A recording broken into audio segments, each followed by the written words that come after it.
Mrs. LaBuy here, and welcome back to art. Today we're going to be working on a sun and moon inspired art project. We're going to be taking a look at a few samples, and then I'm going to show you my sample, and then we'll get started.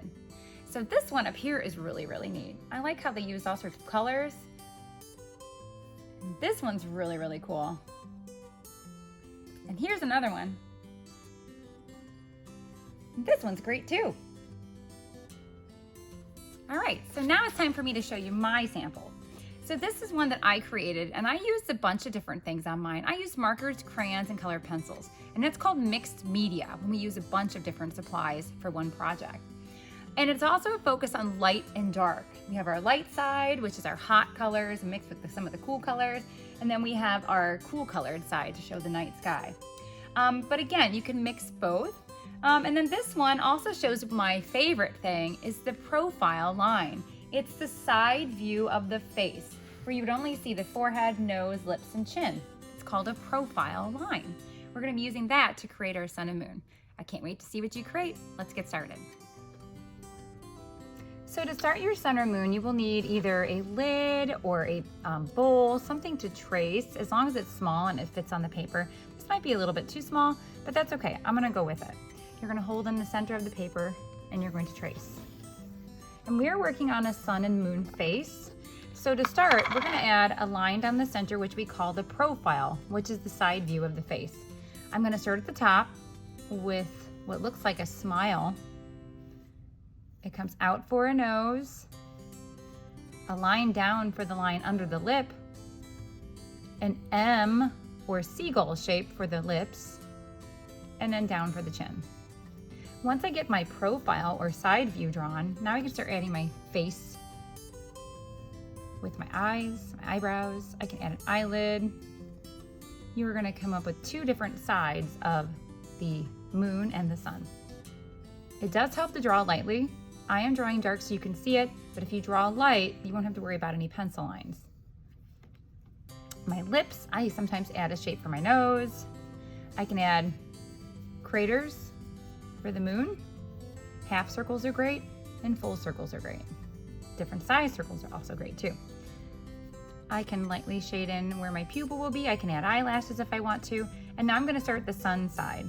So the sun side also has a face, so maybe I want, and you can make the moon sleepy if you want to. I might add my eyelid, my iris, my pupil, and then maybe this side has a really large eyebrow. I can do that. And then maybe this side has a smile, because I always think of the sun as smiling.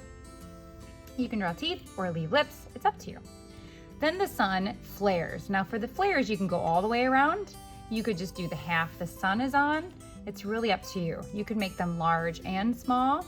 So maybe I'll do a medium, and then maybe I'll do a small, maybe I'll do a large.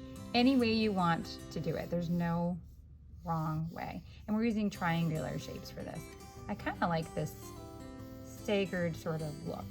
And it's like I said before, you can go all the way around or just go on the sun side. That's really up to you. Now we're going to start thinking about a background. On the space side, you might want to add spacings. You can even divide it by adding a line down. Now you have your halves. So you can add whatever you like in the background. I'm going to go ahead and start. All right, so now we're going to use Sharpie and eraser to Sharpie and then erase pencil lines, our entire picture. When we're done, we're going to start working with your choice of markers, crayons, and colored pencils. And you can use all of them if you want to, or you can just use one or two things. That's really up to you. You want to think about nice, bold, bright coloring. And you also want to think about using maybe hot colors and cool colors. Cool colors can go on the moon side and hot colors can go on the sun and moon side. And I do want to talk to you about thinking about putting colors next to each other. Like if I were to show you this dark color and then I put another dark color next to that dark color, there's really no contrast. They almost look the same. So you want to think about putting maybe like a dark color next to a lighter and brighter color. Still in the cool family, but you can see the difference really well. There's a lot of contrast where here these almost look the same. So avoid using dark next to dark, try a dark next to a light. All right, Sharpie erase, and then you may color it any way you want. Just remember nice coloring. Please fill in all white spaces if you can and make it look nice and neat.